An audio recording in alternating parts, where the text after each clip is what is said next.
Hey everyone. So today I want to talk about a topic that has come up a lot in the work that I've done, and it's about resentment, which ends up being a really big issue in a lot of our relationships. What ends up happening a lot is that we have an issue with our partner or our spouse, our significant other, or maybe even friends, and then we have an issue, we bury it, and then we end up resenting them for it. And so, why does this happen? Why is this a big issue for us? And a big part of this comes down to a saying that is expectations are resentments waiting to happen. So, a lot of times, what happens in a relationship is we have an expectation that hasn't necessarily been agreed upon, and then we resent the other person when they don't fulfill that end of the expectation. So, a quick example is I was working with a client recently who was saying she had said that she was thanking her husband a lot for doing very simple, basic chores around the house in hopes that he will start to thank her more. And I had to stop her and say, well, that's an expectation. So now what's happening is, or what has begun to happen is she's beginning to resent him all the times she or he doesn't thank her for the things that she does around the house. And so you can thank the other person with the hope maybe that they would do it. I mean, it's not bad to set a good example for other people. We do that with other people and kids all the time. But what we don't want to do is to create an expectation, because then we're going to resent the other person for it. Another example might be maybe you do something around the house that you kind of want to ask the other person for help with, and then you don't. And then maybe they're even doing something like sleeping or watching TV. And then you find yourself getting upset about it that they didn't come out and help you. Well, the reality is that you never asked them for help. It's just an expectation that you set, and then they didn't live up to it, which isn't their fault. Then you begin to resent them. Uh, this plays into something I like to call the martyr syndrome, or the martyr tendency, which is a lot of times we will do things for people in our lives, and or bury things that we're mad about or upset about in order to be, we tell ourselves we're going to be the bigger person, or we don't want to cause an argument. But then days, weeks, months, years later down the road, we bring up all of those things and then we use it against that person. So we kind of martyr ourselves in the short term, but then they all come out in the long term. And oftentimes these resentments, you may bury things thinking that you're burying them and they're not going to come out again, but then you find that they fester, you ruminate about them, and then they eventually come out and you're more upset about it even later on.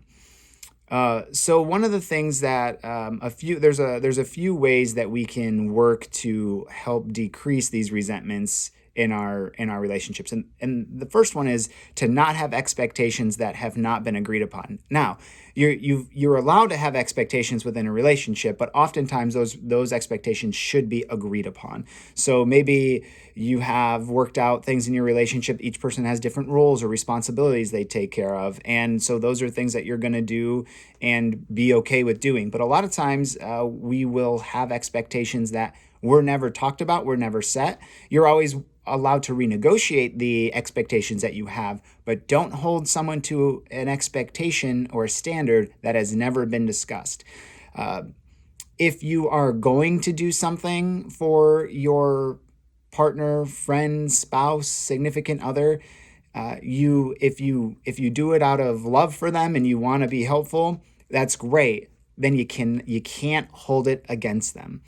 You can't use it later, and really, it wouldn't be great. I mean, it's not. You can't be mad about it because you didn't ask for their help, and you just did it out of love. And the same example with my client asking, thanking her husband, hoping he'll thank her more.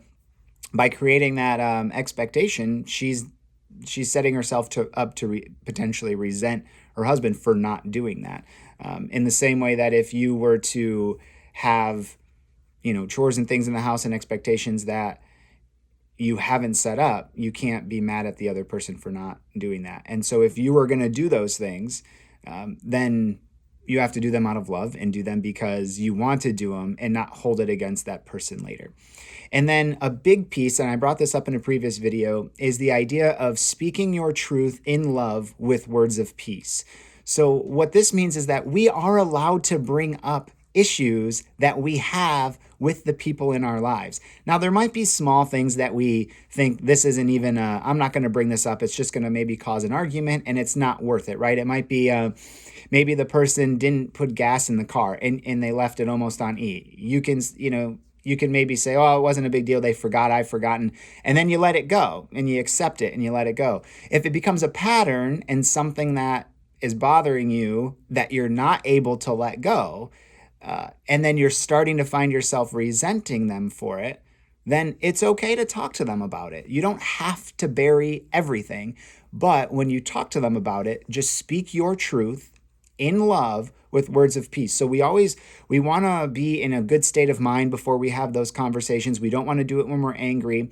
We want to come at the conversation maybe having prepared for it. Sometimes I'll even make notes before I have a difficult conversation, but we don't want to come at that. We don't want to be charged. That's the key, because that makes it difficult to speak our truth in love with words of peace, because there's so much charge around it and so much emotion. So if there's something that is deeply bothering you, or something that you know that if you don't talk about it, you will resent the other person later, then it's okay to talk about it. Now, that might not resolve the issue. It could be an unresolvable issue. It could be something maybe your spouse did something to you years ago and there's no resolution to it. There's nothing that they can do to fix that.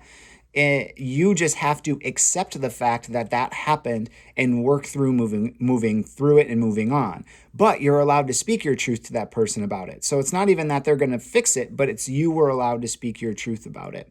And so what we don't want to do is continue to bury those things, because then over time they just eat away at us and we begin to be mad at the other person about something that they might not even know they did. It's kind of similar to the idea of forgiveness. A lot of times when we go to ask forgiveness for someone, we'll ask for forgiveness and then we'll kind of say, is there anything you want to say? Well, that's not why we ask for forgiveness. We ask for forgiveness because we feel remorse about something that we did and we want to make amends about it, regardless of that person apologizes or not. And so it's kind of a similar idea. So if you have any questions about this or you want to talk more about it, feel free to message me or comment under the video. You can always reach out to me personally. And there's more information, more blogs on my website at supportingactcounseling.com. Thanks.